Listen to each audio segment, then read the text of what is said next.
All right, Scotty, thanks for coming in from Michigan today to help. I promise I'm not going to show one goal against you. We want to demonstrate a couple drills I think would be very helpful for goalies of all ages. And this first one is kind of a weird one. A lot of people wouldn't have seen it before. I came up with this one probably 20 years ago, and it's basically simulating what happens in a real game. Pucks come through traffic. Sometimes you don't get good lock on it visually. It hits us, comes out, and then we got to make a save off the chaos that's resulting from that initial puck just hitting you. Of course, we want to make clean saves where we can, battle visually to find the puck. But there's lots of times pucks come through traffic, and you absolutely just have to find it and then battle if there's a loose puck laying around.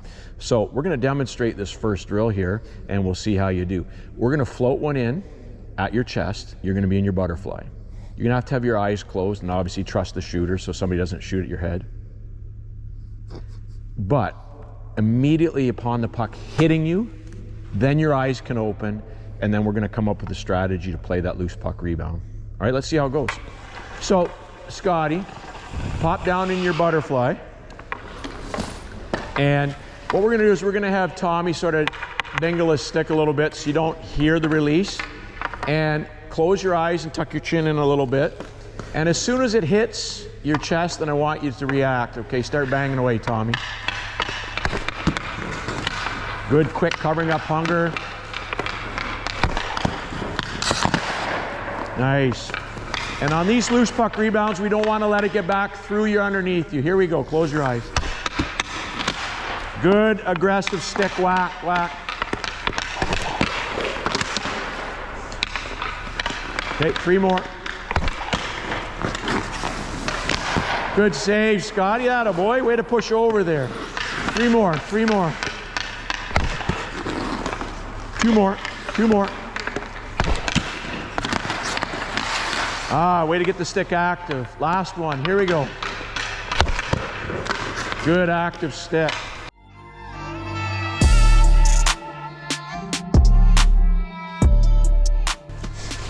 All right, Scotty, second drill we want to grab today when we got you in is a swing drill. It's similar to what we see in the first one where there's a lot of front net traffic, pucks don't make it through. All of a sudden a guy that was screening you with his back facing you grabs a loose puck out in front and then swings it one way or the other. And the first variation of this drill, we're not going to let him choose to make fakes and all that stuff. He's got to go either one way or the other. And your response once he swings it is to slide into butterfly in whichever direction he goes. And the key for this is to not let the rebound get back through you or underneath you, because generally speaking, when guys are doing a swing at the net, at your level, levels that aren't in the NHL, it's going to be a flat ice swing. He's not going to be able to elevate it when he's just swinging tight and doing that type of thing. So let's see how this goes.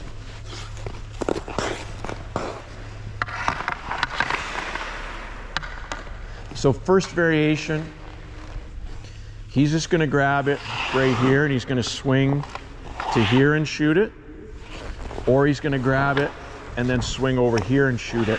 And if you can, try not to drop straight down. Try to have a little lateral diagonal flow and slide whichever way he swings with it. Okay? Here we go.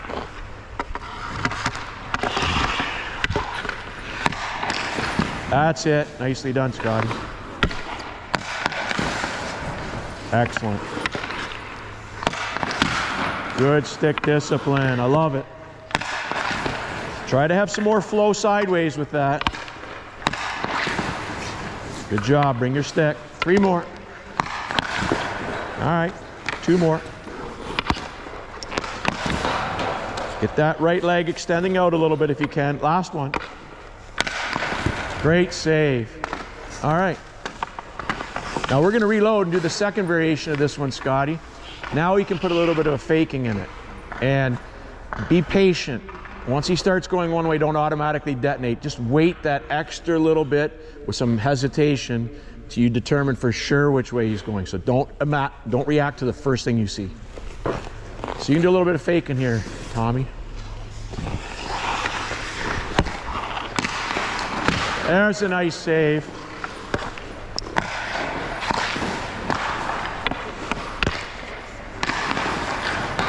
That happens. Great reaction. 3 more. 2 more. Bring that stick. Bring that stick in the 5-hole. Last one. Great save.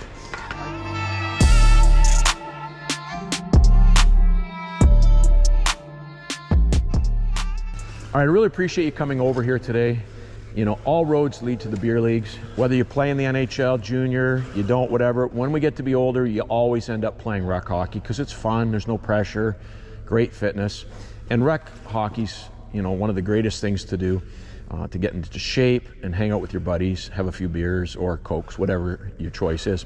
Now, when you play beer league hockey, you experience challenges. No matter where you are, if you're in Texas, Northern Canada, whatever, playing beer league hockey, there's some pretty common things. The one I see quite often is the ringer, where you get one guy that's way better than everybody else that's out on the ice, and they just fill the net in an hour. What's your strategy when you deal with a ringer? I just focus on him. He's probably the one who's going to be taking a lot of the shots. Yeah. Probably not going to pass much. Right. So I kind of probably lean a little bit too much heavy on him and let other people open. And I think that's pretty common. You'll know with the ringers early on if they're a distributor of the puck or if they keep it and make it about them. And if they're that type of a guy, again, I'd be very aggressive with my depth on that guy. A lot of poke checking and being very squared up and focus on him.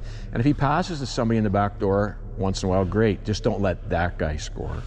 And that's normally how I would handle it. And don't get into the chirping with those guys because a lot of them, they just need to get extra energy to want to score more on you and humiliate you, which I've let in a lot myself, so I get humiliated a lot. I'm an expert at humiliation. Now, the other thing I see with beer league hockey too is guys don't back check. As the hour and a half goes on, they stop trying to come back to help you. So what's your mindset to help manage a situation where your teammates sometimes aren't coming back to help you? Just try to do the best I can with what I have. Just the best you can with what you have. What about being active as a puck handler, taking lots of whistles? I will try to get as many whistles as I can. I'm not a big puck player. Right. I've been burnt too many times. Right, like a young Artur Zerbe. So I generally, unless it's clearly easy, play the puck, then I'll come out and play it. Right. Other than that, if there's any pressure, nope, not coming out. I think one thing when we talk about the lack of effort on the back checking in beer league hockey is it's a known thing. It's what happens. If it didn't happen, I'd be shocked. So when we play beer league hockey as a goalie, we can't take it personally because, you know, we all have jobs, careers, and everything else. And by the end of the hour, the guys don't have enough juice to do it. Of course, they get juice when they try to score at the other end, but back check, not so much. So we know it's coming. I wouldn't get upset. Do we enjoy it? No, but I mean, it's an expected thing. You just deal with it. Now, the other thing with beer league hockey is how do you make sure you don't get hurt? Because we're not spring chickens anymore. Do you have a routine before you get to the rink to stretch properly? Do you do anything after, or do you just wing it? Wing it. Wing it, yeah. Yeah, I don't stretch near as enough as I need to. Yeah. Before, and I do absolutely nothing after. And I think that's common, and that's good that you're honest, because there's a lot of athletes that, you know, give lip service to that. They know they should be doing it, but you know, you just grab your bag in the garage 20 minutes before your skate or whatever, throw a beer or two in there and head to the rink, and you don't prepare professionally. But I think my advice I would give to you and other adult goalies, that's a controllable. Like, you can't control being ugly, right, Tommy? But you can control your preparation and your professional habits. So I think one advice I would give beer league goalies is take that extra half an hour, prepare before you get to the rink with dynamic stretching. It's available on Google, a million different things. You won't be hurt as often. You'll enjoy the experience more, and I think that would be my advice, is just to be a little more professional on the preparation before and after, which stops your muscles from getting sore. Really appreciate you helping out today, Scotty, man, and thanks for letting him score a lot.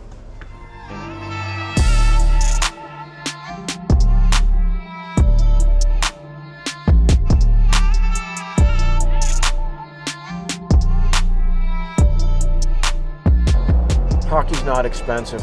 You've heard it. You've spent a lot of money on it, but it's not expensive. Here's what I mean.